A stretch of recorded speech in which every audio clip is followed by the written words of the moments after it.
Hey, welcome back everybody. Today we are talking about the Farming 2.0 guide, the update that just happened for Rust Console Edition for the PlayStation 4, the Xbox One, next generations, and PC, and everything in between it. I'm Jade Monkey. Okay, so this guide is going to cover the Cultivator update, the Farming, the T update. It has many different names. This is going to show you how to make scrap with this, I know. This is going to show you how to do cloning and how to read good genetics off of plants and how to do a basic farm setup. And all the other little goodies and items that are associated with this, because there is also a combat boost in here if you know where to look for it. Also an increase in productivity. So at first glance you might be like, farming, it's not something we really used before, quite boring. How does this affect me? This affects everybody. More importantly, more to the point, we now have the composter in this update. You can use this today, and that includes the ability to make fertilizer. Yes, you can also sell that at the bandit camp for scrap. In addition to that, you can also sell cloth at the bandit camp. It's a money factory, dude. So you might be like, hey, we have the composter, but we don't have horses yet. That was not included with the cultivator update, the farming update. Well, horses will be soon. They will be roughly in PTB, probably July 2023 if historical data is accurate. But the horse caramels will be spawning on the ground randomly without the horses, or the rideable horses rather, and they'll also be spawning RNG style inside of barrels. So you can use that as well. You can also put other organic materials in here to make fertilizer. And not only can you sell it, but you can also use it in crop production. So let's go over one of the big things here that also comes with this update. And then again, we'll go through some of the other resources and then how to do a basic setup. And also, Rust Console Edition is 2 years old. Yay! All right, so a major thing that came in with this, whether you want to do farming or not, is the mixing table. This is a boon to productivity across the board. You can now make things at this table and then leave your base and then come back. I don't know about you, but crafting gunpowder and leaving the base always felt pretty dicey.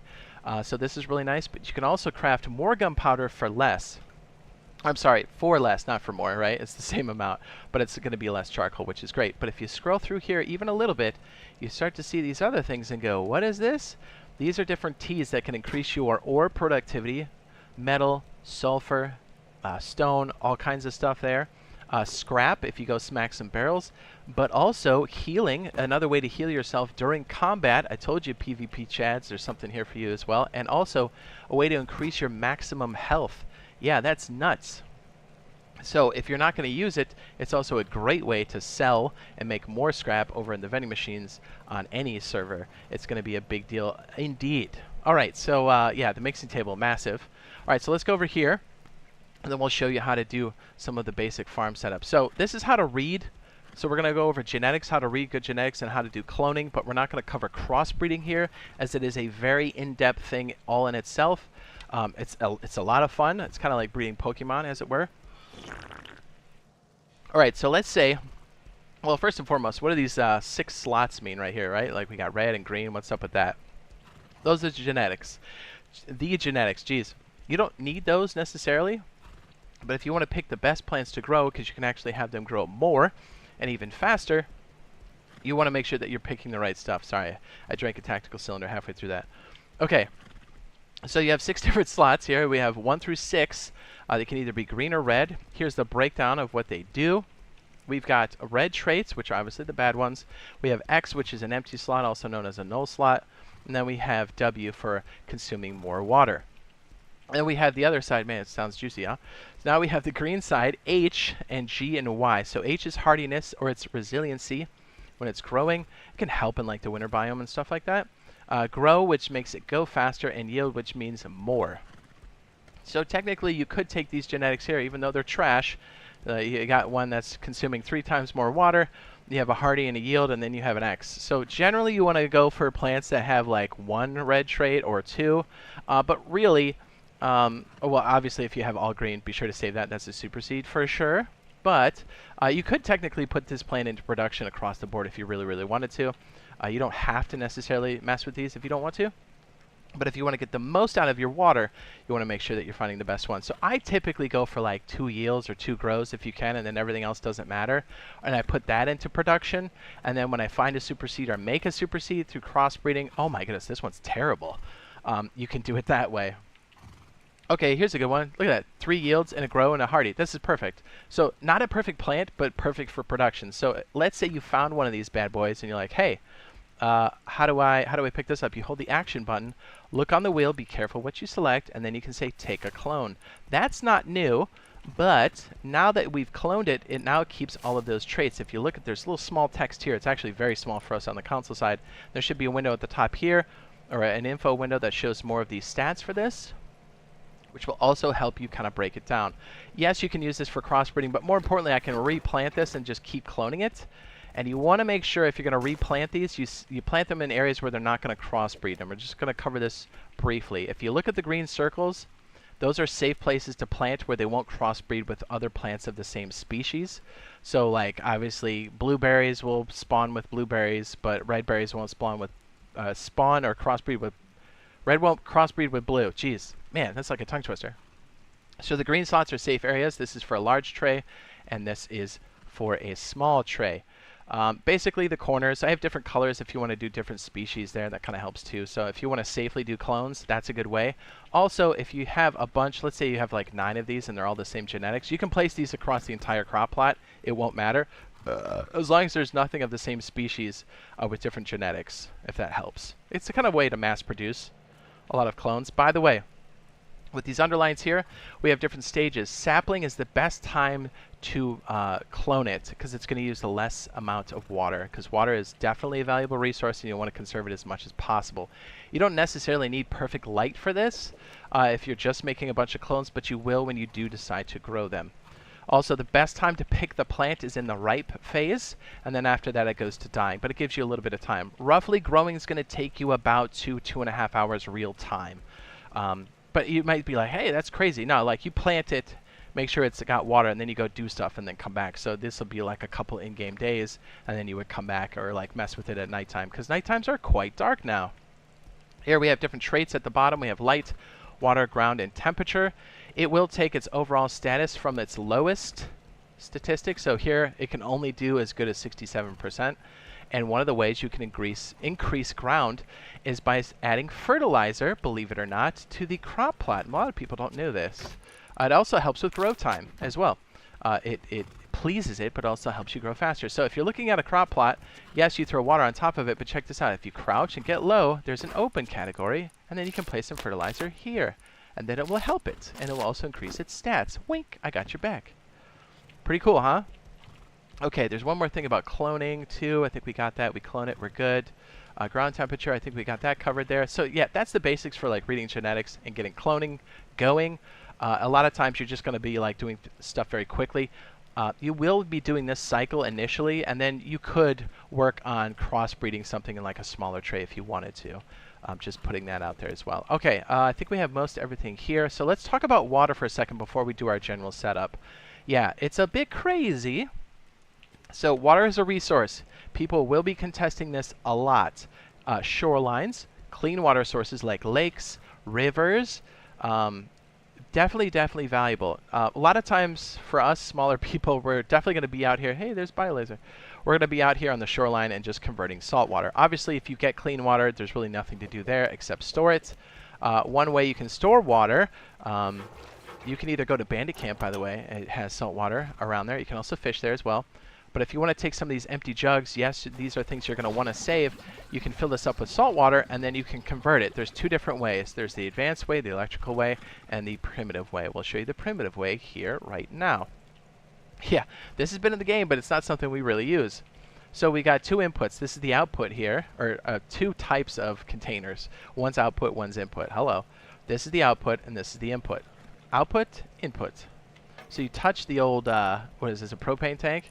Then you're going to take your salt water, and make sure you look at the drop of water here, and then add the salt water. These are nice. Initially, you will start with these. Roughly 3 will get you a nice, like, rhythm going. The downside to this is it will burn off some of this to make clean water. It takes time, and you will have to use wood to do so. But with the new hose tool, which is very similar to the wire tool, we now have the ability to connect these things. So you can put salt water in and pump it directly in. But let's be honest, if you're poor, you'll be doing it manually. And then you also have an output here for your little buckets. So if you want to put it into water storage. Pretty nice, right? And then once you have clean water, a lot of times you will take an empty container. Do I have an empty container here, please? No? Do I? This is why you're going to keep a lot of water jugs on hand, because you're going to do a lot of this manually. So once you have clean water, you would convert it over here. And so a lot of times you'll see like these small boxes here next to these guys for like input and output to do manually. It seems a little hectic at first, but it's not too bad because remember, night times are very dark, so this gives you perfect time to actually do activities like this and then tend to your crops, and then you go back outside, clap some cheeks, come back. So initially you're going to start with these, probably about 3. You want to protect them. A lot of times, this guy's going to look familiar, eh? You're going to store things in here when you can. And as of recording this, there was no good way here. It was actually a glitch on our version, so hopefully they fix it. You should be able to place a small box here, and if you can't, hopefully they get it fixed relatively quick. But again, because I stick all the different jugs here for overflow, a lot of times you'll take that clean water and put it into the water storage here. So they're not just used for trap bases anymore. You can actually use them for input or output, so like salt water or clean water. Be advised, by the way, when you have salt water, check this out. You can also use this against your enemies, but also use this as a warning, right? To kind of defend against this. When you throw water down, it's area of effect, right? An AoE. So water and salt water don't mix. So you see how we have 8,000 units of clean water here, milliliters? If I throw this down, look what happens. All of the clean water is now gone. So this works for other people too. So if you're outside their walls, you can throw some salt water and destroy their crops pretty much. So be on the lookout for that. It's also a good combat technique. Hey, if the Zergs are being obnoxious, throw salt water on their stuff, right? Get them out of your face. All right, so I'm saying that too because you want to make sure you don't accidentally dump it in your base as well. And these will also splash out furnaces, so be on the lookout for that. Yeah, so just be safe with your salt water is what I'm saying. All right, so we digress there just for a moment. But if you want to do it the more efficient way, you can use a desalinator. It is for, what was it, 150, 175? Water purifier is 150 at the outpost, and the water pump is 200 scrap. You can actually find this in the wild or craft it, but it's usually worth it to just buy it. It does take 5 units of power. The black tank is the saltwater tank, and the blue tank is the clean water tank. And when this is running, if I did this right, if this is running, whoops, flew a little bit too fast. If this is running, it will slowly take this and move it over. Is this on? Did I not put enough in here? It has to be 5 units of power, Jade. What are we doing? Actually 6 because we have a junction up there. Hello. They take a bit of power to run. So this will slowly move this over. What's beautiful about this is you can also connect this with piping as well, and because this has a motor, it will suck water up from the intake and the output. So what that means is you can pump it like a little bit of a distance and a little bit up for free, or at least for the cost of the pump here. This will make more sense later once we connect more of the farm downstairs. This is just a nice way to kind of convert things. A lot of times I'll have a switch next to this desalinator inside the base, and when you manually fill this up with salt water, when you feel like it's done, to save power, you just shut this bad boy off. It's just a nice way because you don't want it running all the time. And again, you'd have like a small box somewhere around here if you're, you know, in the poor department like most of us. And then you'd fill up your new container and then place it inside of, whoops, that's the saltwater side. Don't want to do that. We saw what happened there. So you can really start to see how much you use jugs. And because you're juggling this so much, you really start to put some value on this clean water because it's a thing. Okay, so we've got primitive ways to clean water and a more efficient way to clean water, but also let's talk about the water pump real fast. If you're in the right depth of water, and hopefully I did this right or I'm going to look real dumb, if you craft this or buy this, oh thank goodness, if you buy this at the outpost, you should be able to place one of these guys here. Now, please note, they're very easy to smash with a machete, so you do want to protect these when you can, but these water pumps do have, or you can pump out of here. It will take 5 units of power as well. Let's just do this. This is a nice way to move all that water so you don't have to do the jug thing all the time. And because it's a pump, it will move the water up a certain distance. So what we're going to do is, remember upstairs where we're manually doing this? Let's switch to the hose tool here real fast. And this works with clean water just as easily. We'll move it up here. over here, and then we'll put it on the intake. Oops, my frames are dropping, eh? So what's going to happen here is this should top this off. See how it's going in here? And then we'll shut this off so you can see it accumulate. Because you can actually run 7 pumps here, and this will keep up with it, just as a nice benchmark. So really you just need 1 water purifier, 1 desalinator. But this will run on 5 units of power, and this will pump the water upwards. But you'll notice there's an onboard storage. This is 2,000 milliliters, and I believe this one up here is 5 on either tank. This is 5 for the salt and then 5 for the clean. But you can see over time when you leave your base, this will pump that water upwards. Now, if you didn't have a pump here, you would either need gravity or you would need electricity to have the pump move it upwards. So we might as well cover that now. There is a water pump here. Let's throw this, I guess, here for now. This has, bring this all up, a bunch of different switches here. But if you look here, we have pump power and then toggle. So if you are powering this to move water, make sure that you stick it in the pump power side and not the toggle side, because you'll be very confused. But also here, if you have the fluid side, we have the fluid input and the fluid output. But the way this works here is, let's go ahead and plug this into one of our, let's just make this, I don't know, orange or something. Was this out or in? I can't remember. Output. Oops. So we'll take our input here and connect it to our water storage, which should have clean water in it. Let's look. Yay. Here's another way to move water, by the way. Let me just kind of backtrack here a bit. So if you want this to move without having to use power, this will work as a valve when it has no power. And if gravity, if you have this set up basically where your starting point is above and you work your way down with gravity, you can move this through and use this as a valve for free. You don't have to do any pump work. You don't have to send any electricity to it. And then the output for this, we'll just take it to the sprinkler head for now.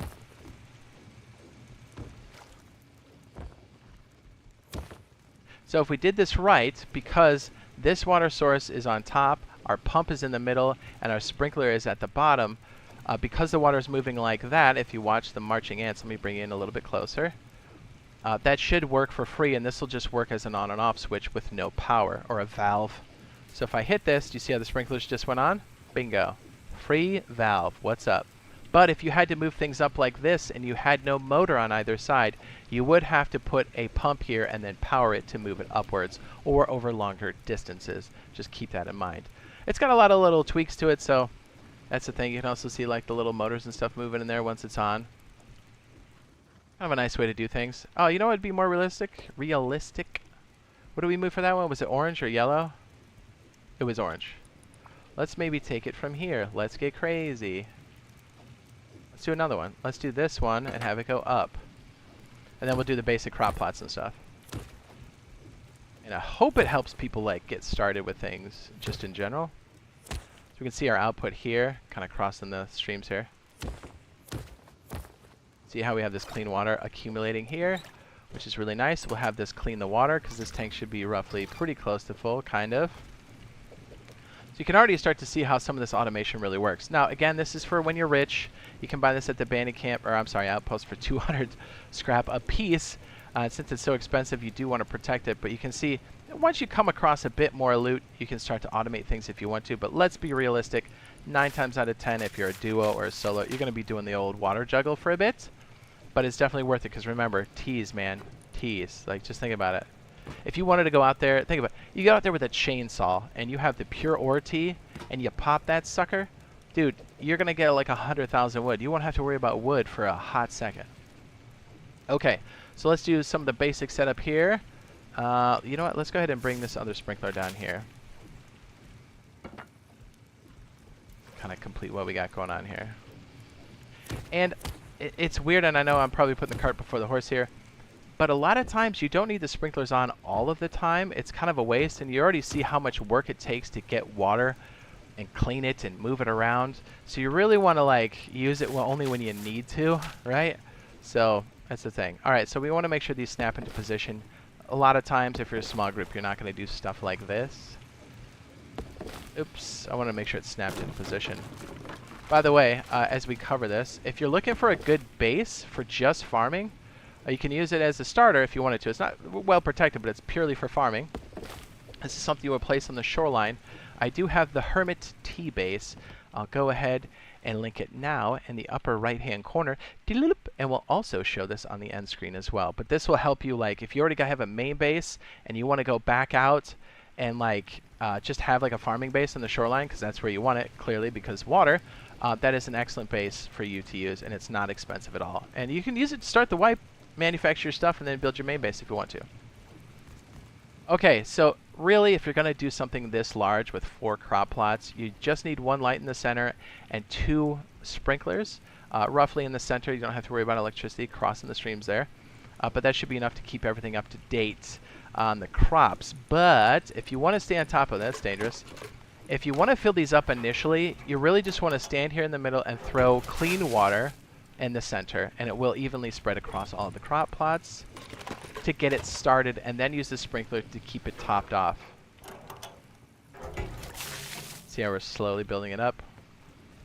That's really how you're going to do it even with sprinklers. Like, to get things started, you're going to use just clean water and jugs to prime it. And really, you can start growing around like 6,000 or 7,000 milliliters if you wanted to. But just to kind of show you the process here, like it takes a minute to grow crops. Anything that has an investment of time in this game is definitely worth it.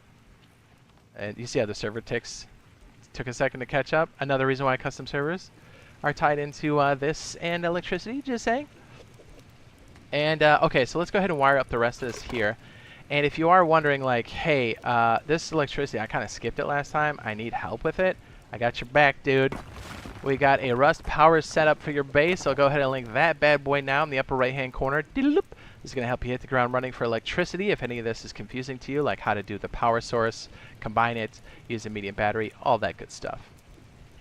Okay, so what we're going to do here is to keep the crops happy and healthy, let's go ahead and throw 1 more of these water jugs down, probably a couple.